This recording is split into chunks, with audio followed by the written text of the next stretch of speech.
Hello, and welcome back to Nubs Steel, the podcast with an exciting name, but even better guests. And today we have a special one for you, ladies and gentlemen out there. Head of Cloud from OCFO and Triggered. If you don't know him, you will know him by the end of this podcast episode. Mr. Damian Baker, how are you doing, sir? Junaid, how are you doing? And welcome to all of your listeners as well. Really excited to be on the chat today. How am I doing?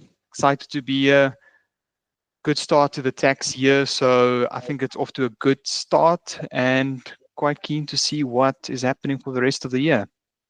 So you didn't actually lose any hair over the close of Feb. Junaid, I don't know if I'm going to say if I didn't lose any. Maybe I got a few extra gray hairs in the process, but overall, I think good. I didn't lose hair, but maybe a few gray ones. Nice to see that. Nice to see that, buddy. So to kick off, I'd like to find out a little bit more about how Damian Baker finds himself in the accounting space. Not cloud accounting specifically, but just as an accountant, what drove you to study accounting, go into the service industry, working with business owners? Junaid, I've had this question so many times asked to me as to how did I land up in the accounting space? Mm. Let's take a couple of years back. Sounds like I'm an ancient person in this industry, but I've been here for about, yeah, I started my working career in 2012. So okay, Okay. I've been around. You've been around. So where did the journey start? At school, obviously, I always had a liking towards accounting as well. And I found the challenges, the problem solving element that accounting had was actually quite great for me. And obviously, year by grade 11, it got to the point where you need to make up your mind. What is it that you are going to do with the rest of your life? Mm. And I've had a lot of interest, for example, the medical field, engineering was also a keen interest for me, Hmm. and accounting was that as well. And why did I choose accounting in the end? At that point in time, I was very particular about what is that, I want to say almost future-proof career. Yeah. And I know AI is coming to play a bit into the space in accounting, but at that time, I'm like, accounting is one of those few industries that will operate everywhere. Every company in the world, no matter where you are located, needs some form of accounting. So I thought it could be a logical choice for me to go down that route to become a chartered accountant. Hmm. That was my career ambition, to become a chartered accountant. Studied, went to the University of Pretoria, come from a small town. I grew up in Harrismith, middle of the Free State. Everyone knows it as the wimpy one stop halfway to Durban. Harrismith is more than that, but hey, it's the wimpy one stop. So I went to study at Pretoria. Varsity was a bit challenging for me. I took the bit more scenic route to get my degree, so I've got a good understanding of the degree.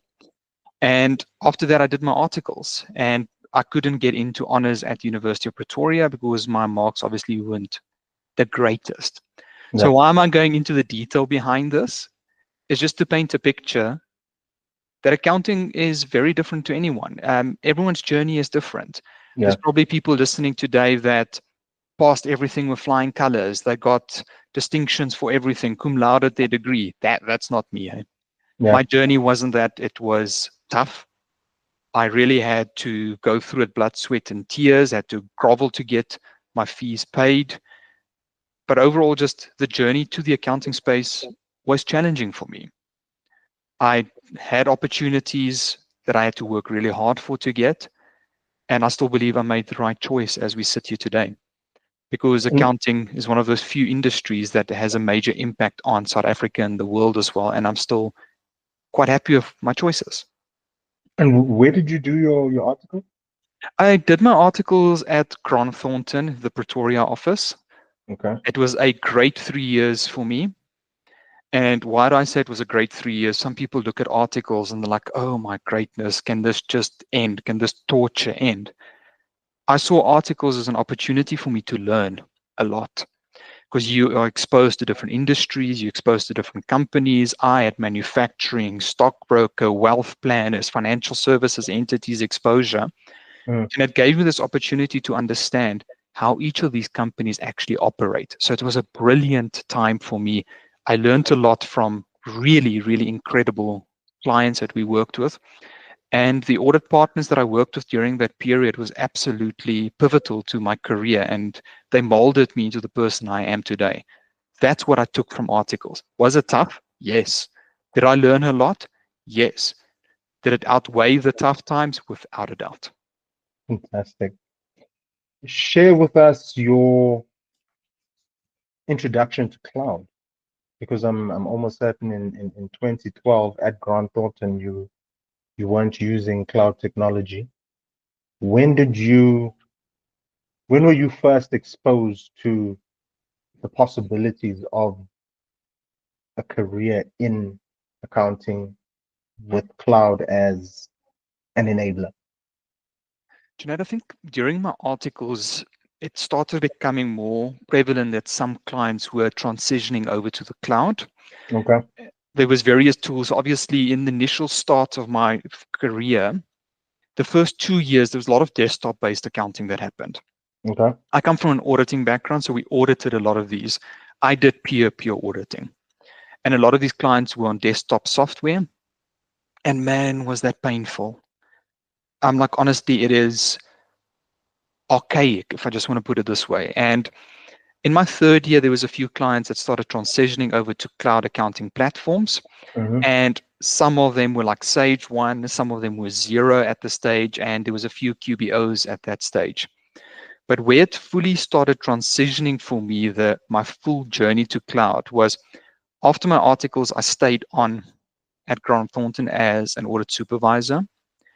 And my role kind of transitioned a bit into the element where I did data analytics. I did a lot of the data clean up. I love systems and I love to make things more efficient. And it really just scratched that urge that I have to make things simpler. Then the firm started looking at that stage. We need to start transitioning over to the cloud for in Mm. our accounting department. I was still fully in the audit department, and the directors and partners at that point in time actually saw the skill set that I had, and they asked me to come along with this journey. So I just maybe want to a bit of a shout out here to Johan Bluchnoot and Philippa Symington as well for seeing the value that I had. And we partnered down this. I still remember Colin from Zero coming to visit us there in the Pretoria office, starting the whole migration plan. And we transitioned our client base over to Zero. Okay. Was that challenging? Without a doubt. The change management, convincing clients to the benefit that it is. And I think that's where the journey started. Here in the mid 2010s is when the journey for me started with them. And gradually just built up from there. It was the merger between Grant Thornton and S&G at that point in time. And I would say that would have been the pivotal point in my career where I fully transitioned into cloud. Okay. So the merger of Grant Thornton and S&G at that stage created S&G Grant Thornton. I dabbled in auditing. I dabbled in a bit of IT auditing, data analytics. Large firm now, very large national firm. And Yeah. this was separate departments. And I was like, okay, cool. Let me step into the accounting department. So I stepped into the cloud accounting department at S&G Grant Thornton, and we started building it out from there, migrating clients over from the expertise that we had from Grant Thornton. And that was a great journey. Yet again, change management was always a bit of a hurdle to get through. And I think there was challenges of internal team members, like why must we change? Pastel Mm. works, and we had to deal with this. And naturally through that process, got involved with the Zero community a lot. Yeah. And I was fortunate enough, thanks Sarah, to take me to ZeroCon in London in 2019. Okay. And that's where my eyes just completely opened up to what is the possibilities in South Africa regarding cloud accounting. And I don't know if it was just divine intervention, but at that stage, I actually met Lo Barnard and Jock and Donna, the current directors of outsource CFO in London. They Okay. operated in the Cape Town circle. I was in the Gauteng circle, and we just introduced each other, got to know each other. And a couple of years later, Lo and them reached out to me. It's like, listen, do you want to step into outsource CFO and run the cloud accounting department? And I'm like, you know what? I think I'm in the right space in my career now. And I took that leap of faith. What was that? What year was that? Just 2021, like 2020. COVID, I know, here it is. And joined outsource CFO. And I think Okay. that's just where my cloud journey really, really took off. We are now pretty much we are an exclusively cloud-based firm. Like we don't even have a printer. Like everything is cloud-based. Our operations, our processes, all in the cloud. And I think that just kind of summarizes my quick journey into cloud and where I find myself today. And I'm in situations now that I'm talking about cloud accounting in the industry with people like you now. Fantastic. So you've seen it all. I mean, coming from an audit environment, using desktop software, moving into the cloud space, Yeah. what are some of the key benefits, not just for accounting firms, but for business owners as a whole, have you observed in this transition period um, using cloud-based technology or cloud-based systems? Sinead, I think it gives you a massive strategic advantage that Yeah. you run in a cloud-based environment. And the reason why I'm saying this is I'm talking about now as an accounting firm. Okay. We are running everything cloud-based. Our data is integrated. It gives us so much more insights into what's happening into our business, live metrics. And that proverbial saying, if you can track it, you can monitor it. And that's what cloud gives you. Mm-hmm. Also, by running proper cloud infrastructure, you aren't bound to an office. You aren't bound to a country. So it really expands your horizons as well. And let's look at COVID. Yes, it was an absolutely terrible period for the world, but I think COVID opened up international business that it was just the norm. Cloud accounting became the norm international. True. Using offshore service providers to execute your day-to-day bookkeeping function became the norm.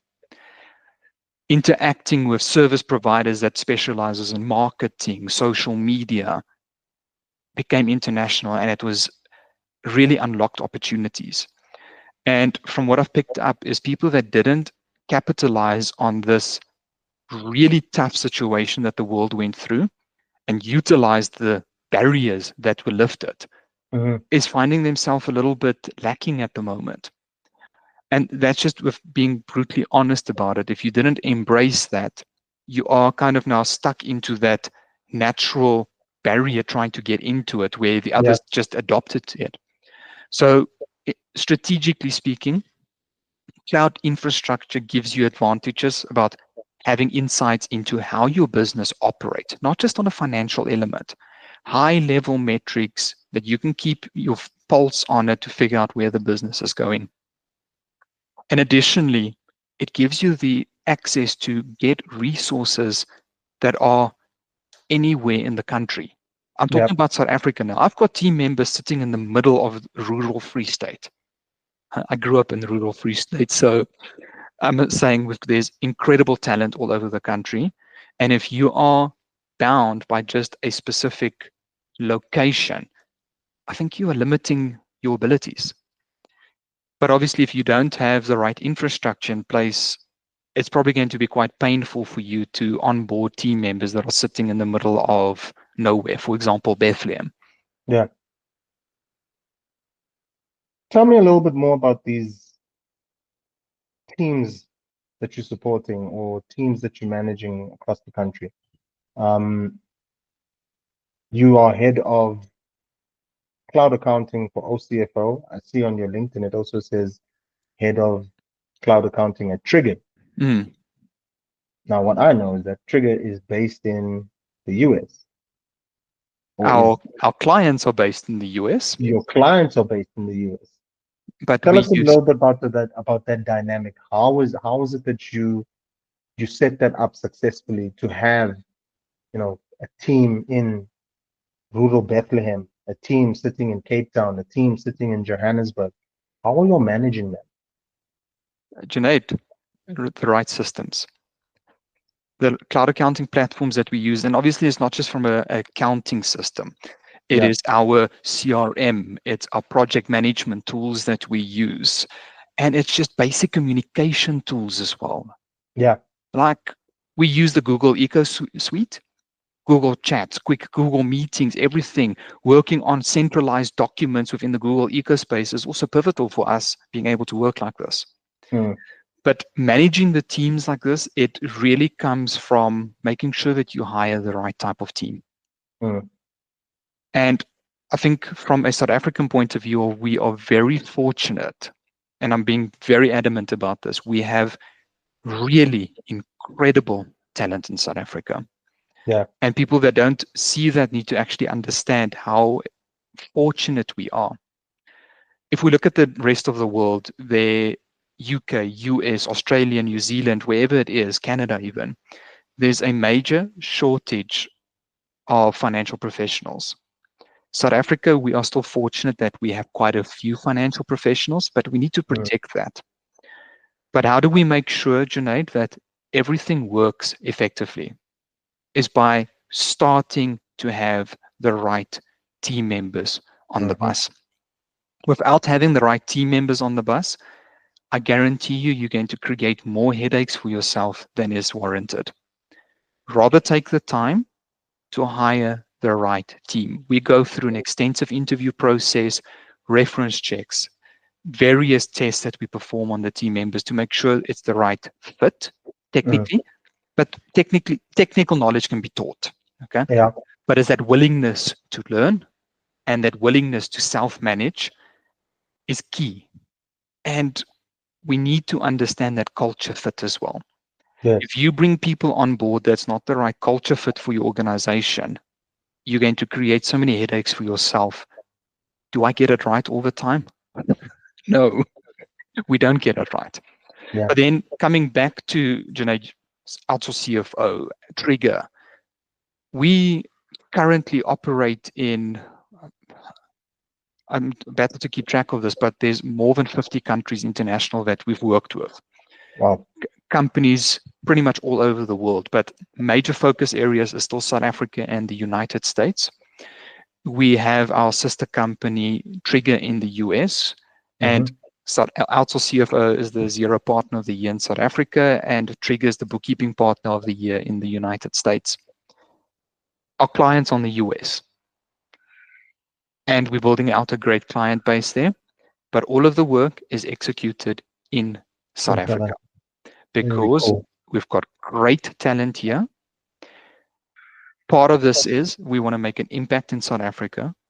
We want to ensure that we reduce the rate of unemployment as well by one Hmm. hire at a time. And the US is open for work, and our South Africans are more than willing to be able to step into that market and perform exceptional accounting services. How many team members across the OCFO and Trigger brands? Permanent team members at Outsource CFO is we probably well over 100 at the moment. And our cloud accounting department, we are probably very close to 40 team members at this stage. Now, how do you, because I saw a post of yours on LinkedIn the other day with regards to keeping your team motivated. How are you managing that for 100 staff members who are all over the country? How do you keep them focused? How do you keep them motivated? Is there some strategy that you'll put into place to make sure that people aren't, losing focus and losing that passion for what is it that they do on a daily basis without being in contact on a daily basis with team members? Because I know this, the working from home or working remotely can sometimes get to people. People are used to working in office with others. How does OCFO keep their staff motivated and passionate about what they're doing on a daily basis? Junaid, it's not just one person's responsibility. I cannot keep, as myself as the head of the cloud accounting department, I cannot keep the entire department motivated. Yep. It is a divide and conquer approach here. So within the cloud accounting department, I've got my leadership team as well, Mm-hmm. a team that oversees the monthly accounting function, the payroll function, our onboarding, our technical, and tax as well. So I have a team that I work with. And Junaid, I meet with this team every day. It's a quick check-in every day, 15 minutes, set agenda. So we know exactly what we need to talk about to the point. I meet with my leadership team on a weekly basis. On a Mm-hmm. Monday, we have almost a 2-hour meeting every week about what is the strategy for this week, for this month, where we are heading. It's critically important because Yeah. motivation comes from the top, but it has to filter down as well. So we want to ensure that from a cloud accounting perspective, but organizationally, it all works very similar. We've got structured ways that we interact with our team. Yep. So like on a weekly basis, I meet up with my leadership team to align with the strategy, the plan. Are we on track to reach our quarter goals? Are we on track to reach the goals for the month? And are we on track to get deliverables done for the week? Mm. Very structured approach. We stick to our agenda. And obviously, there's room for connecting. How are you doing? How's the family? We really connect on that element. Mm. Then on a weekly basis, there's daily caps that I have with my leadership team. My leadership team have daily caps with their team members below them. So we all have this rhythm. But what Mm. is pivotal to this is our culture. We're very adamant about culture trumps strategy any day. Okay. We want to be adamant about this and ensuring that we work with our ideal clients. We don't want to be working with clients that suck the life out of you. You probably Mm-hmm. know that from your previous life as well. Mm-hmm. And we want to make sure that we do give our team members the ability to do that sweet spot work that gives them their passion, the motivation. But motivation, Junaid, we are human beings. It goes through dips, Yeah. right?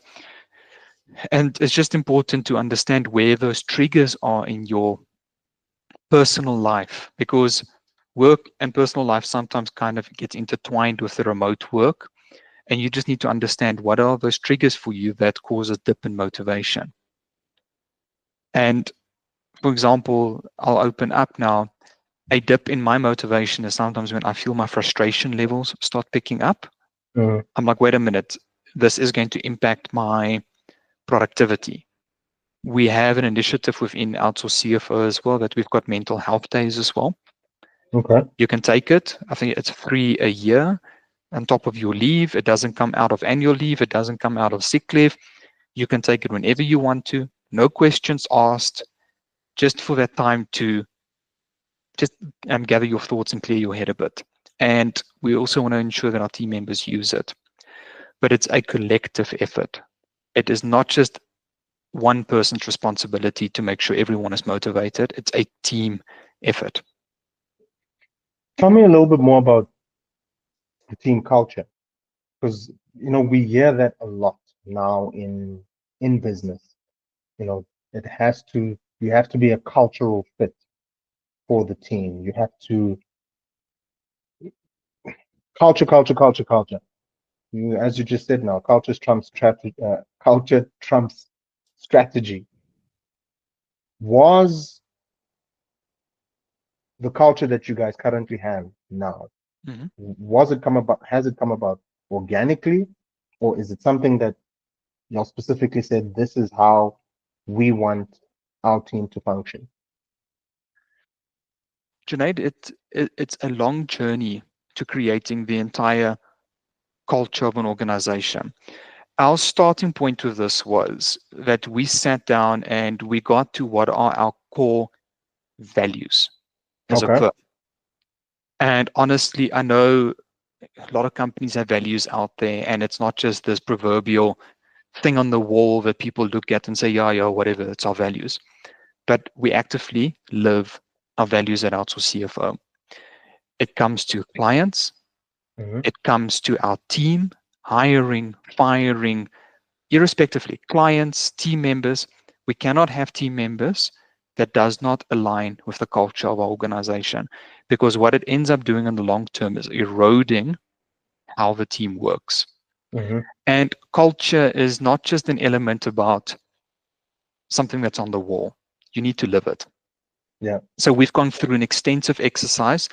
We call it the OCFO way. We've got our different elements about our values, and there's do's and don'ts about it. What are those values? All of our values has got do's and don'ts. I think it's almost over 150 do's and don'ts Okay. that we go through with our team in repetition as well. And I know it might cause a bit of frustration for some team members hearing it over and over again, but how do adults learn? Through repetition. But Mm. it's all good and well, Junaid, having this on the wall and having it on the intranet, having it as an electronic document, but it Yeah. starts with the team. If your culture is excellence in everything, which one of our values are, little things, for example, showing up on time. Mm. As an HOD, if I've got a set meeting in my calendar and I just don't pitch up, that doesn't set the right precedent, and it creates a culture of, it's okay being late. Mm. For example, Junaid, we were supposed to start at 2 o'clock today. I gave you a quick call. I'm like, Junaid, listen here. Sorry, man. I need to quickly rush to go get my child because it is bucketing down and I can't let him kind of walk in the rain. Mm. But the right thing to do is give you a call. Junaid, listen, I'm just running about 10 minutes late. I'm really sorry about this, but this is what's happened. But you now just, for example, pitching up here and just waiting for me, that doesn't set the right precedent. It doesn't create the right culture. Yeah. But also, if that happens within Outsource CFO and I say nothing about it, I don't raise a flag about it that, no, no, no, no, that's not the way we do things. It subtly tells the team member that it's okay to be late. It's okay to ignore a client's emails. It is okay not to give your best effort on client work. It's living the culture. Yeah. So, yes, we are adamant that we want to live by it. And I think the irony about it is I had a chat with one of my team members earlier today. Fostering a culture of teamwork, collaboration, and mutual respect is key to any any relationship, Yeah. personal, work, client. If there's no culture of teamwork, and that's very easy to see, you don't have to put it onto a wall. Can you work with your team member to receive the same objective? Yeah. Yes, you can. Collaboration, very easy.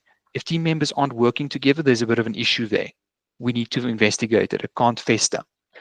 And mutual respect, which I think is the foundation for any culture in any organization. If you lack mutual respect, and this is laterally, vertically, everything, if you lack it, it naturally starts eroding the culture of any organization, irrespective of what your values are. Is one of the cornerstones of outsource CFO's culture and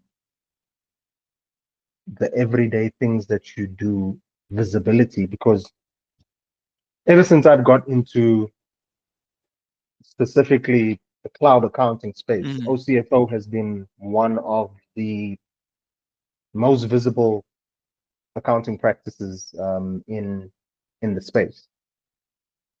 Is that something by design, or again, is it an organic thing that you as leaders in the business are just that way inclined? Therefore, visibility is just part and parcel of what it is that you do.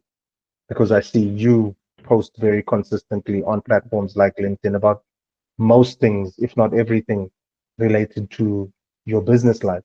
So does Lo. Is that something that is simply the way things are, or has it been instilled in you as someone who started working for the company?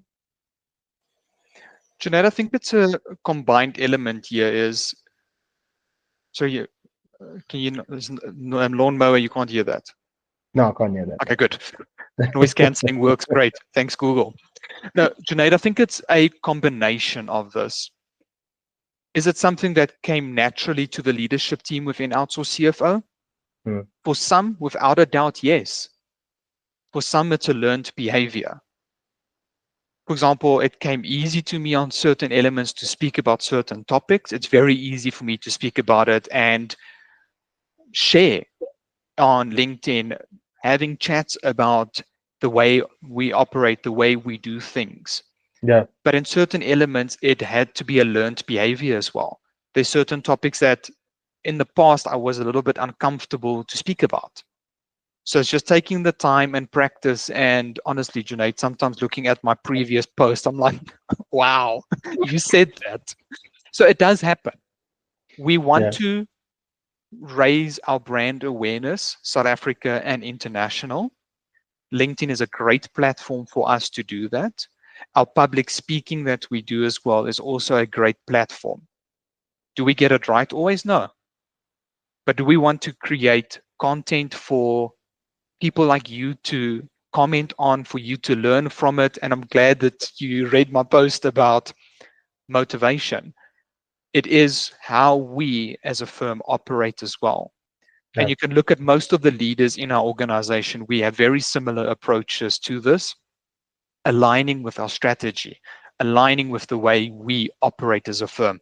So no definitive yes or no, it's a combined Mm. element. Okay.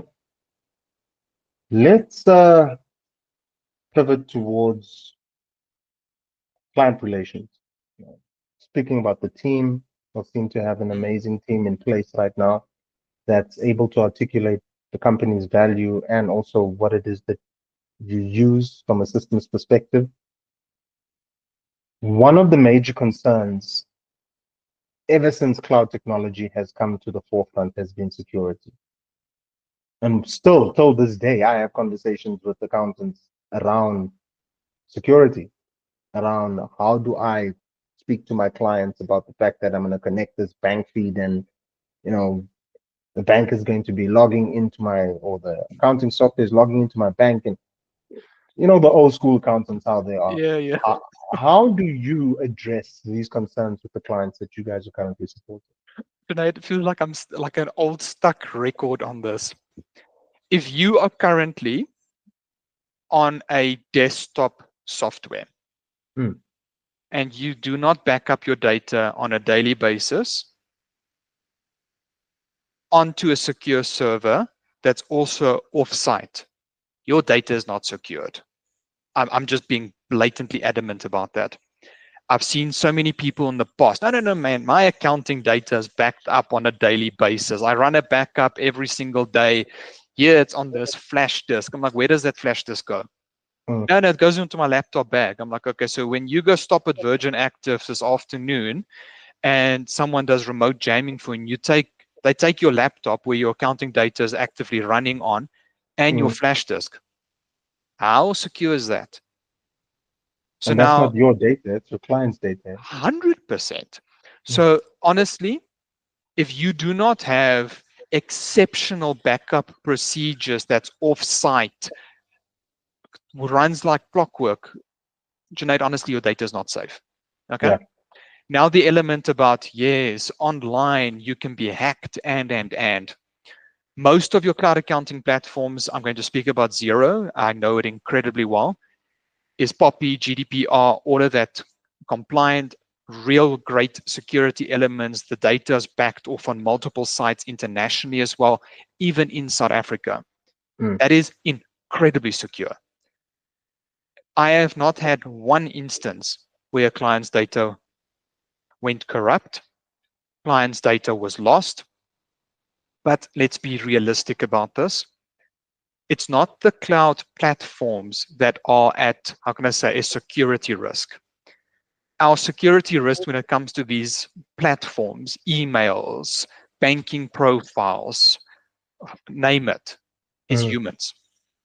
I don't know, Junaid, about you, but how many of your login details and passwords are exactly the same? Not You, you, don't, many. you don't have to answer that, but great for doing it. If you find yourself in a scenario that you've got the same username everywhere to make your life Mm, easier and your password is the same everywhere, you are exposing yourself to a world of pain. mm, I don't even know how many passwords I have. I really don't know. I don't know how many login details I have, but it's copious amounts. mm. Not one of my passwords are the same. And there's different strategies on how to manage all of this. There's password keepers, that's facial recognition, and all of that. But cloud platforms are only as secure as your passwords. Now, the element about, the bank is going to have issues, there's obviously concerns for clients that have never been exposed to this environment. But if your data is set up effectively, your passwords are secure, your banking passwords are secure, and that integration works, nothing can be intercepted because it's a two-way, it's a one-way communication that comes from the bank pushing data in at this stage Yeah, in South Africa, but it's encrypted. It is secure.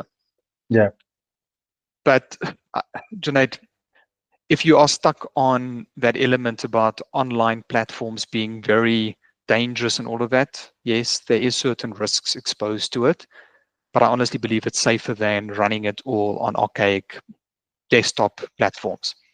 But I think the biggest advice I can give to anyone when it comes to any password management, there's two areas that may never, never, never be the same password.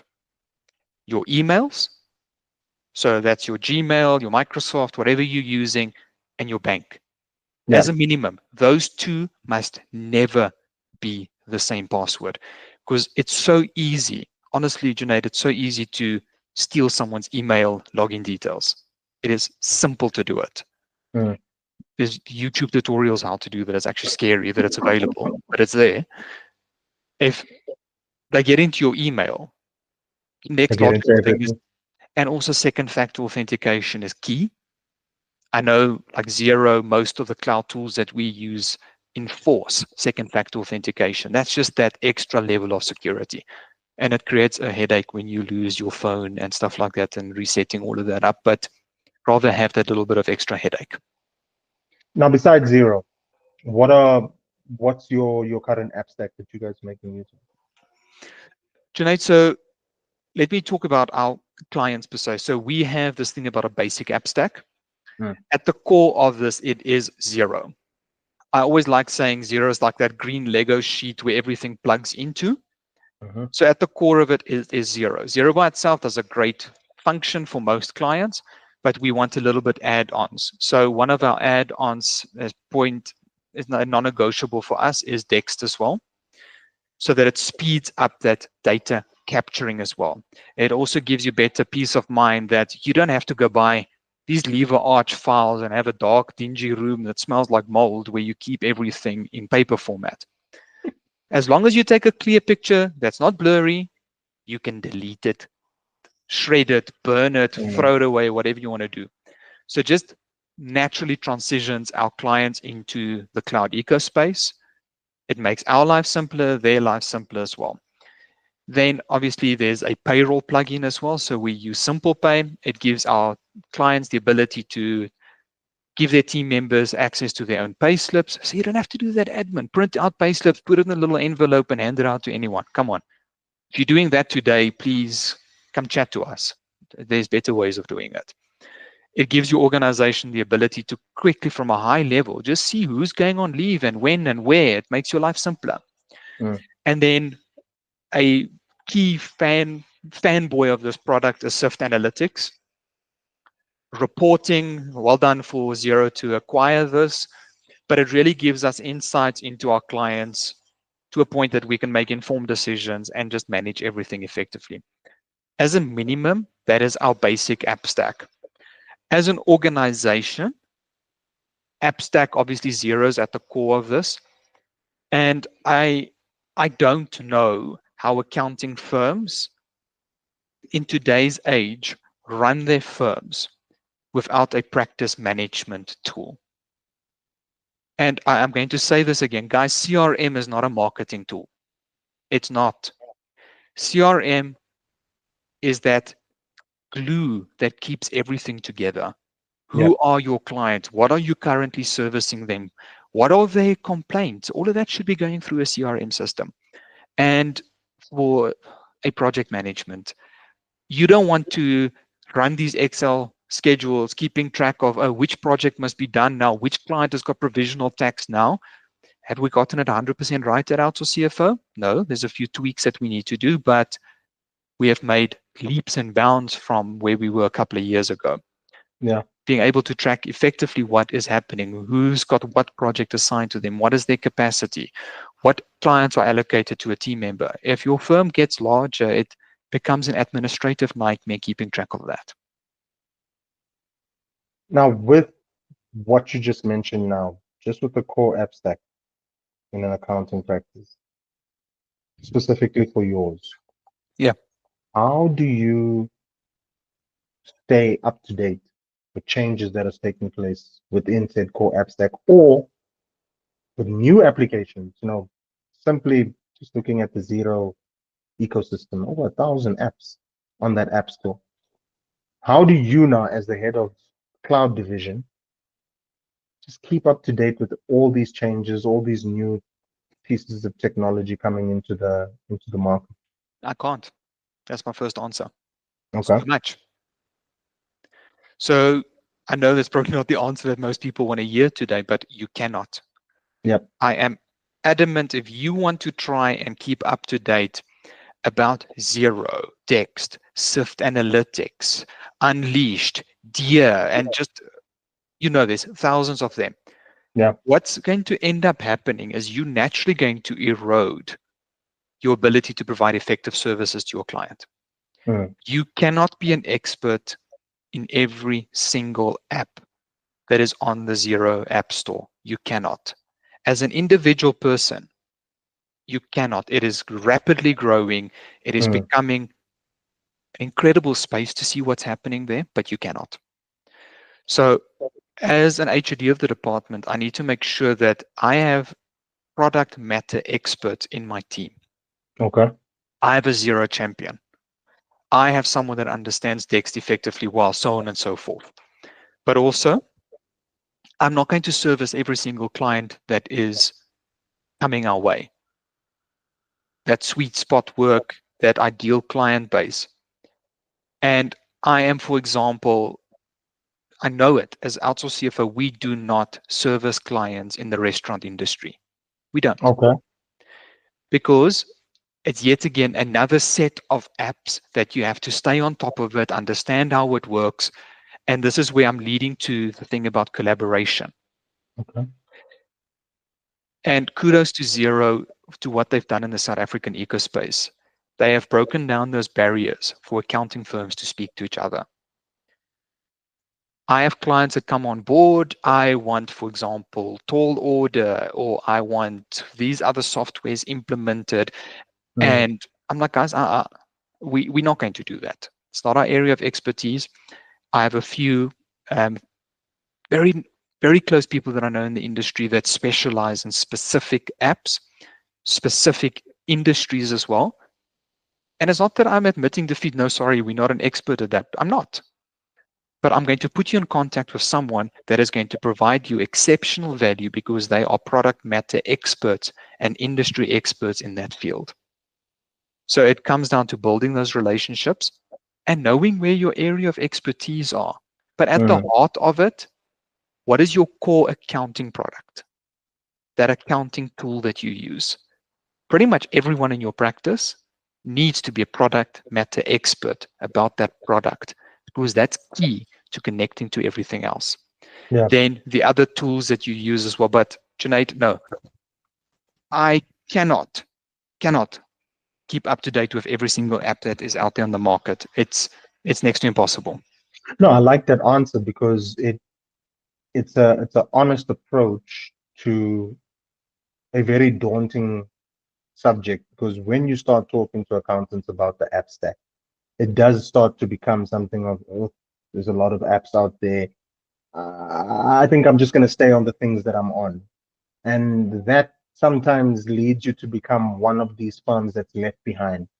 So, what I'm getting from you is focus on your core, speak to the ones or speak to accountants that have walked the walk. They can possibly guide you in getting a better understanding of what a core app stack should be for an accounting practice. And then when it comes to supporting clients, don't try and support every single client out there. Specialize in the things that you find interesting. Don't 100%. now dive into supporting an end user in the food industry when working with restaurants is not really your bread and butter. 100%. So I actually like that answer. What are some of the common misconceptions that you come across when it comes to business owners and cloud, and how do you address them? Besides now the security, Mm. the security one that we mentioned earlier. Junaid, I think one of the common misconceptions is that, hey, go over to cloud and your accountant will do next to no work. Mm, Is there an element that the level of work has reduced because of cloud accounting? Without a doubt. Like a couple of years ago, you had to manually capture the bank statement. mm, That's no longer needed. But honestly, your accountant still has to put effort into getting the accounting records wrapped up. So there's a misconception that this cloud tech is going to make the accountants do next to no work. If the accountants use tools effectively, there's an element of that, but you still need to put input on this. yeah. A misconception now, and I think this is an element where the accounting industry, specifically in South Africa, we shot ourselves in the foot. Okay, we had accounting packages that a once a year fee that you pay, and you add millions of clients on it, and you're none the wiser. Mm, But now there's this misconception about, no, I don't want to pay for the subscriptions, but it's your data. mm. If we convert a client over to zero, it's not my data. It's That's your your data. company. It's your company. It's your Mm, data. And a misconception is that, and I think it's slowly breaking down, that you just dump your accounting information to your accountant and they process it, and boom, here comes a set of financial statements. Here comes a set of management accounts. mm, It shouldn't be working like that. An accountant is a strategic partner to your organization. And if you don't treat your accountant that way, you're not going to fully unlock the true value that can come from an accounting relationship. yeah. So that is a big misconception at the moment. And I think it's an element from accountants as well. You're not there to be a number cruncher. You're there to give your client insights into their business to help them alleviate some of that pressure. Do Yeah. we always get it right with our clients? Not always. There's some clients that it's always a bit of a challenge. Sometimes there's team member challenges with this, but try to walk that strategic relationship with a client as their trusted business advisor. I am not here to do a bank reconciliation for you only. No. If you want to come to us, no, I just want you to do this. And Yeah.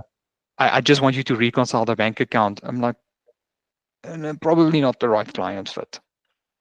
So when you're having when you do come across a client like that, what's your approach to,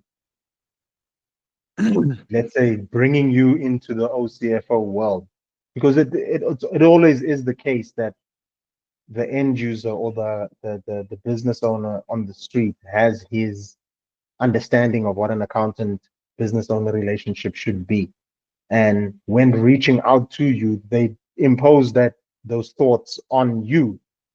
What are some of the tactics you use to, come back, come to reality, come to the OCFO world, and we'll show you how a client accountant relationship should actually work. I am dumbfounded by these type of questions. Okay, not that you're asking me the question, but that it's happening. Yeah, I don't understand it. For example, you phone a plumber. Your kitchen sink is spewing water all over the place and it's a nightmare, and you just want this under control yeah, because everything's getting damaged. It's a nightmare. So first of all, You go phone plumbers. They're like, okay, can I have a quote, please? Can I have a quote? Can I have a quote? Ooh, you are 10 Rand more expensive than the previous guy that I phoned. I'm not interested. Mm. So there's price comparison. Some people, you need to do a price comparison. Okay. Now, this is an emergency. And some people are very price sensitive. But now you phone a plumber. They're like, listen, okay, cool. I can be there in the next 10 minutes. My price is 500 Rand. Let's say 1,000 Rand. I don't know when last I phoned a plumber, but let's say 1,000 Rand. It's been a while. It's been a while. So 1,000 Rand. But you phoned another guy. They're like, 800 Rand, but I'll be there next week. Mm. Where's the value now? Mm. This guy's coming in 10 minutes. It's going to cost me 1,000 Rand. It's 200 Rand more. Okay. So you're like, okay. It's an emergency. Come, let's do this. Mm. Now the plumber pitches up at your house. You've got a toolbox there in the shed that your great grandfather handed down to you, and you think there's a spanner in there, and you think there's a hammer. But this plumber needs to do copper work. They need a soldering iron. They need a pipe cutter. They need all of this to get this job done as effectively as possible at the 1,000 Rand price point. Because I have all of the tools, I'm comfortable using my tools, and I'll get this project done quickly. But no, now the plumber pitches up at your house, and you tell the plumber, no, whoa. You must use my tools. No, Mm. you must do it my way. Great. That's if you want to do it that way. But what's going to end up happening, the plumber is going to say, but whoa. My 1,000 Rand price that I quoted for you is using my skill set, using my tools, and getting the job done in my expert level. If you want Mm. me now to use your tools, I have to completely reprice it. No, I'm not interested in that. What's that plumber going to do? He's like, thank you very much. I'm going to climb on my car and leave. But why, as an accounting industry, are we dictating at times that our clients like, okay, no, cool. You want me to do this and this and this. It's fine. I will just do it. All you're doing is eroding your own value. Yeah. You're causing yourself to have multiple different processes in your organization. Client A, we do it this way. Client B, we do it this way, so on and so forth. You can't operate like that. It's not a scalable business solution. Some accounting firms are very happy to work like that with their clients. But if you want a scaling business, you need standardization, standard accounting packages, standard apps that you can distribute across your client base to have efficiency. So the short answer to this is don't do it. You don't have to accept every single client that comes across your plate. Mm. You don't have to. Make sure that you look at the right clients, that's the right fit for you, and you've got the expertise to do it. Don't pretend you can do something that you can't. How do you deal with crisis? What's your crisis management strategy The from longer a you client perspective and from a internal and external perspective? internal, external, so managing effective client crises Mm. starts with making sure you've got a very good contractual relationship with your client. Because a crisis for a client might be that your team is not executing X, Y, Z, and they upset. Whoa. This is what we contractually agreed upon doing. I don't understand why this is a crisis. Mm. Make sure you've got a very good contractual relationship with your client. And it's not that you want to pull the red tape with your client, it's to protect both parties. Okay. So that's one element that you fall back on crisis management. Any client crisis that comes my way needs priority. The longer you delay it, the worse it becomes. And it Mm. erodes your value and your relationship with your client. So without a doubt, don't sweep it under the rug.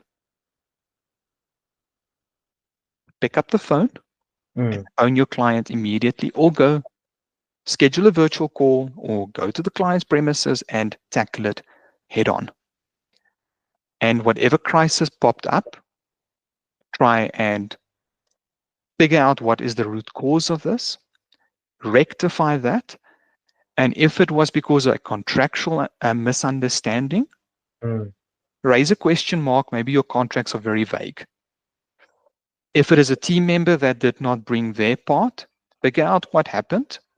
Was there an email that was missed? Was there a promise that was made that wasn't executed? And then have a honest conversation with the team member that this is not the way that your firm operates. Like I mentioned earlier, the OCFO way.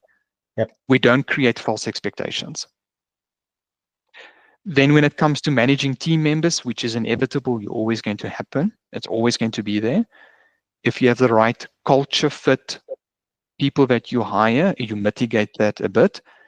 But tensions run high. People get upset with each other. People say things that sometimes should not have been said. It happens.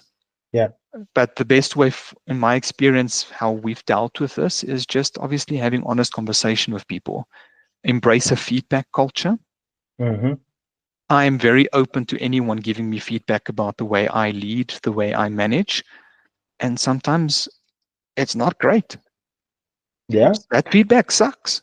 It sucks. So the best thing for managing a inter-team element is make sure that you have that feedback element.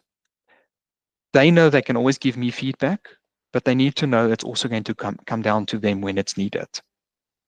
And don't get on that high horse of yourself and I'm mightier than thou type of attitude. It's going to throw you really hard. You need to make sure that you connect with people. Mm. You need to lead your team. Anyone can be a leader in an organization.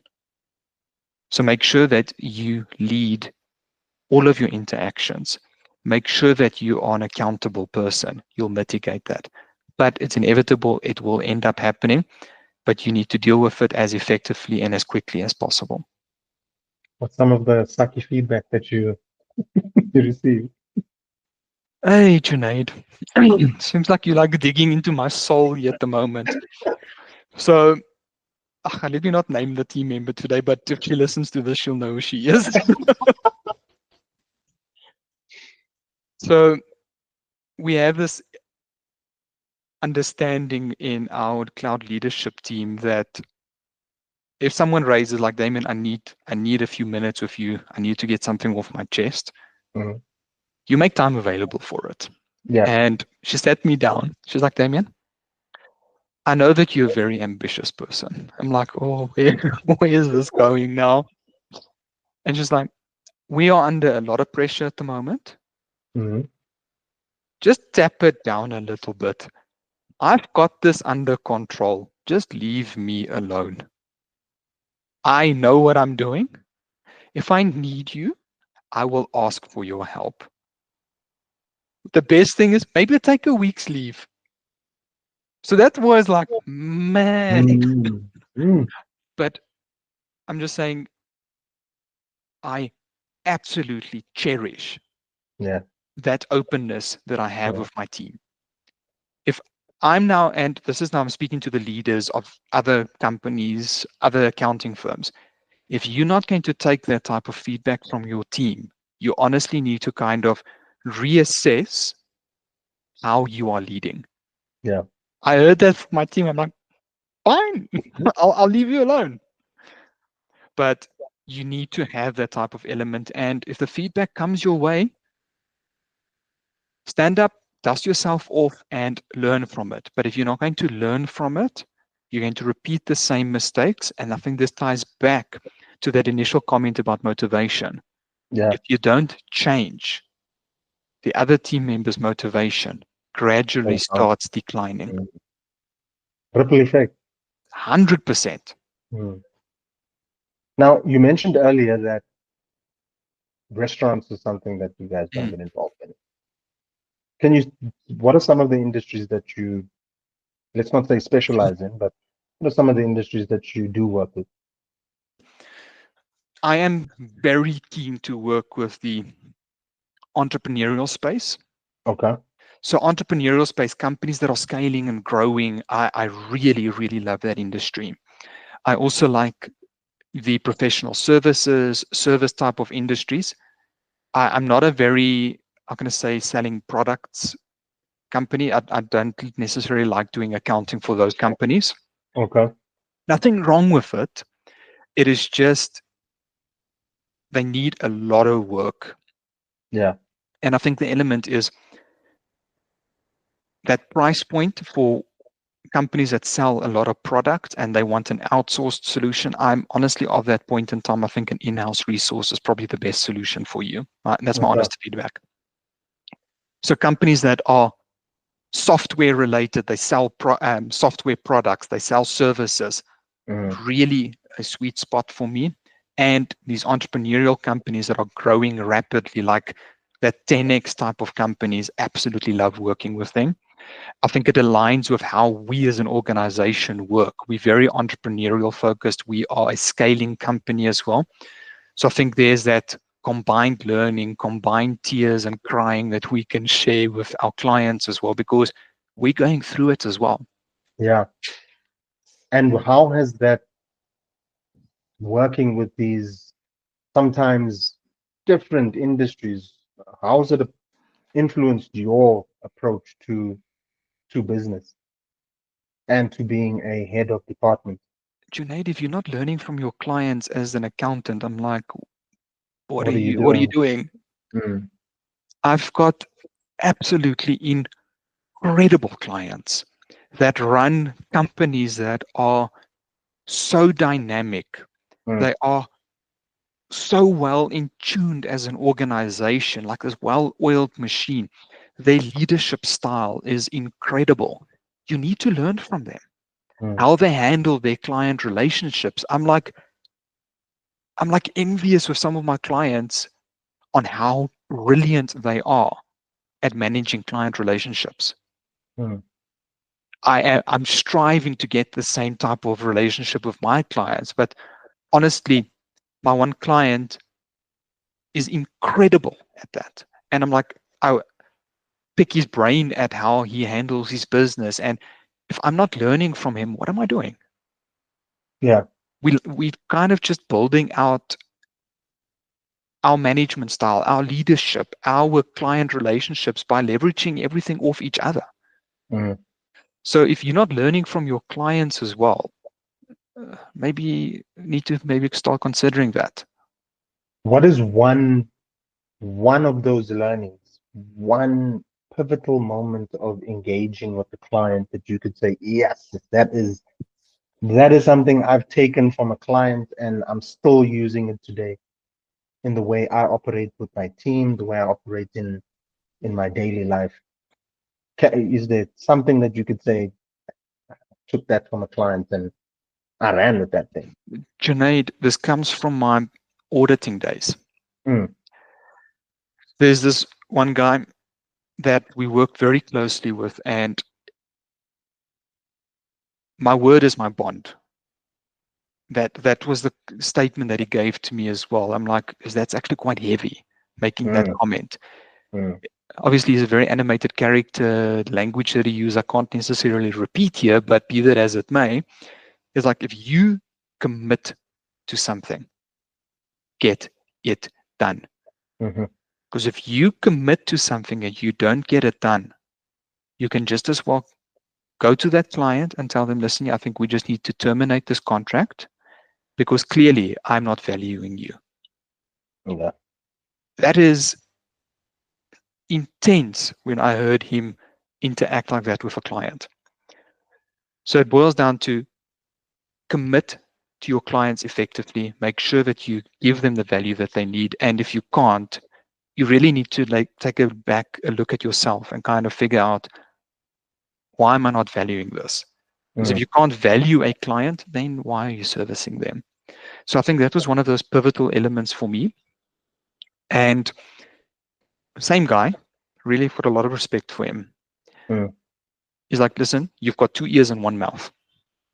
Use it in that ratio. So rather listen intently to what your client's needs are and come back with a concise and to the point answer. Yeah. Don't waffle, don't overpromise, clear commitment. Awesome. How old's your son? You mentioned earlier you went to go pick up a He's 2.5 at the moment. Absolutely incredible at this point in time. I'm two. I'm never bored. I can I imagine. never sit still either. But before your son was born, you weren't sitting still, dude. But True that. I know Nadia's a doctor. Mm. And behind every great man, they say there's a woman actually making sure that you don't mess up. What what role in your everyday business life does Nadia play? Junaid, she's my rock.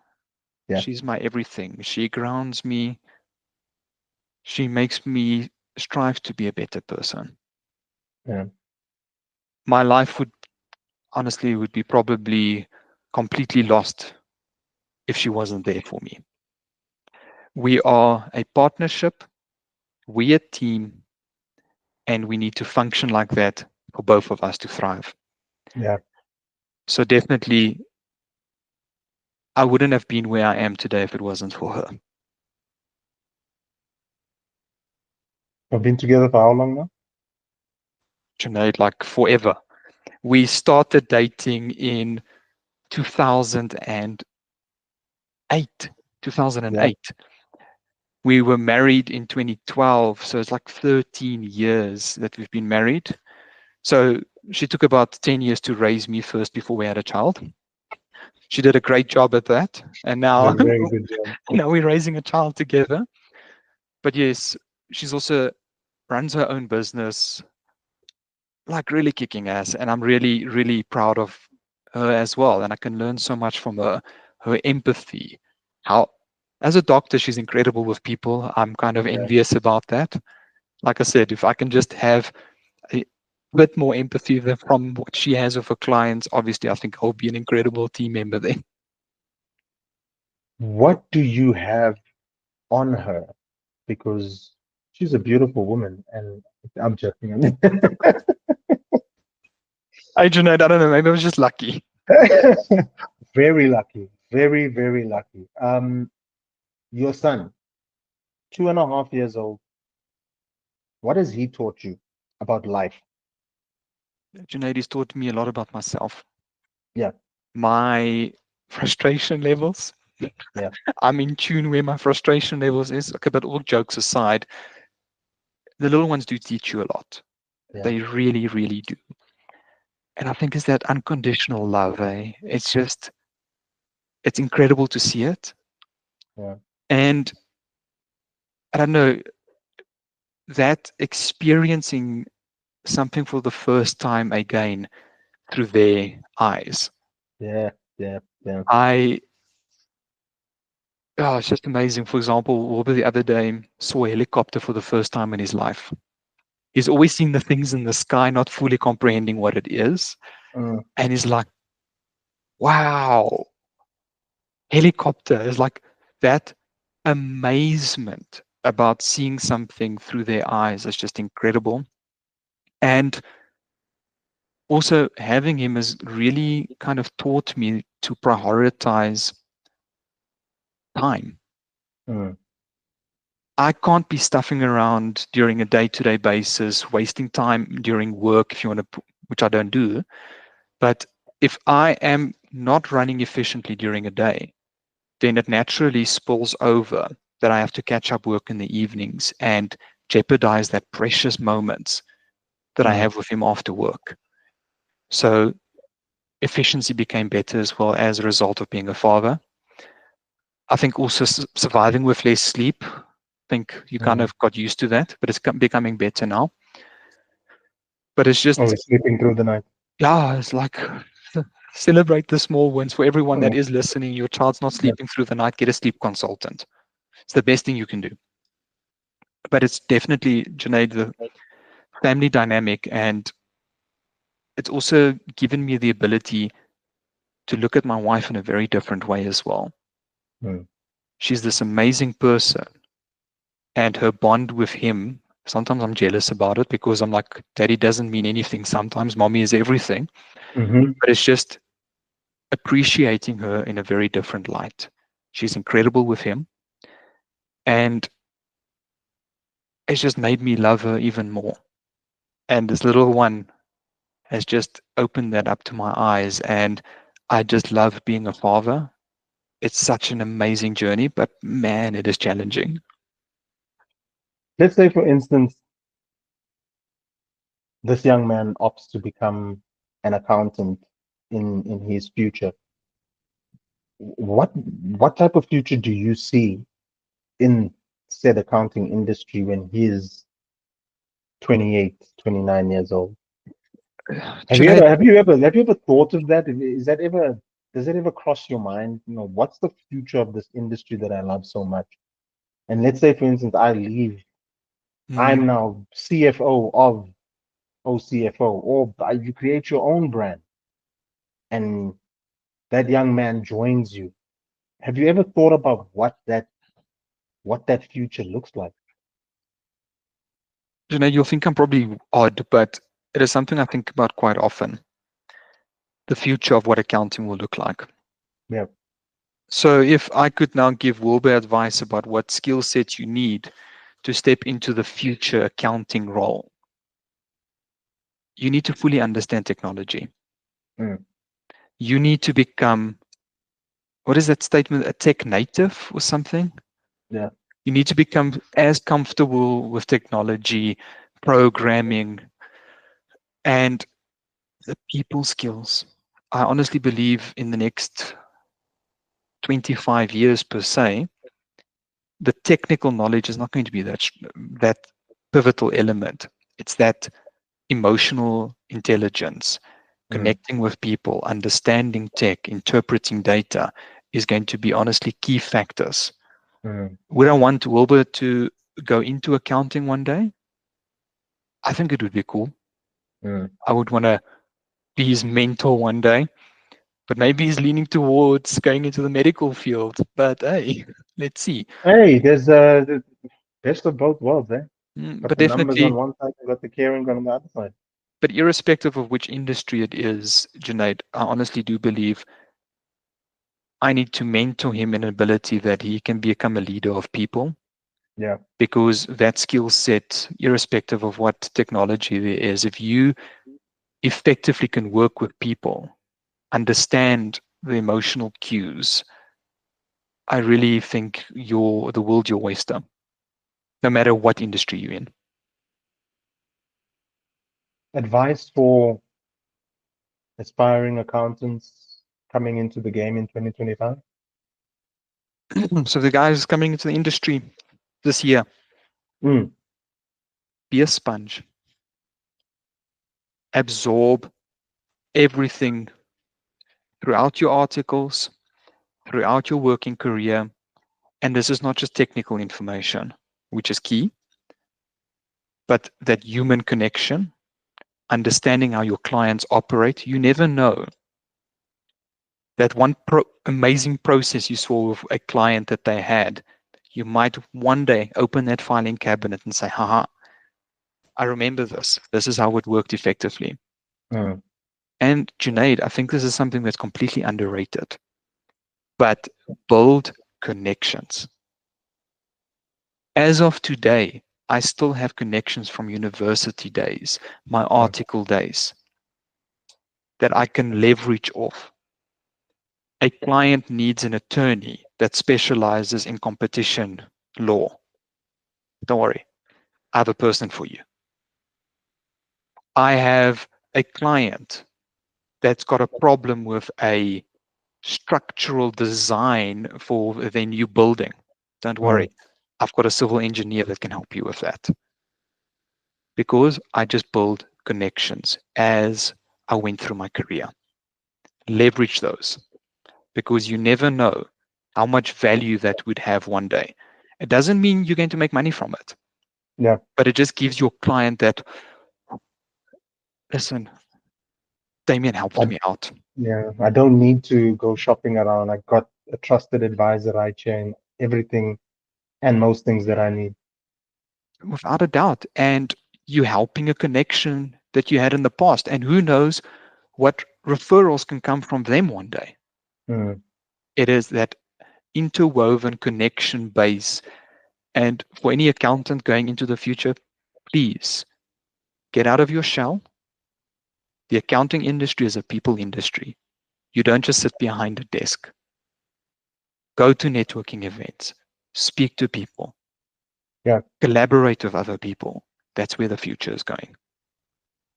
What are you currently working on, Mr. Baker? Anything exciting that you'd like to share with us that you're currently working on that's keeping you up, that's making you feel like, you know what, this is Tonight, my go-to right now? two elements that's currently keeping me up at night. Not up at Mm. night, but it's that Keeping you excitement element. excited. Yeah, Yeah.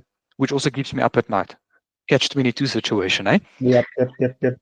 Expanding into international markets, the US, it's still such an exciting element for me at this point in time.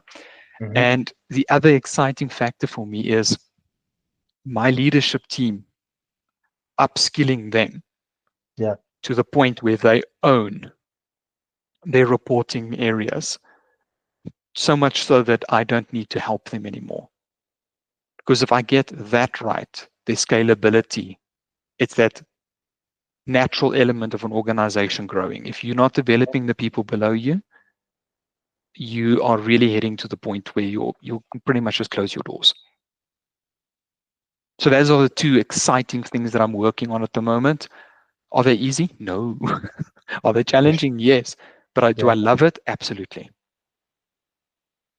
With that being said, Mr. Baker, thank you so much, Damien, for your time, for your expertise, for sharing your knowledge about accounting, about technology, and about your family.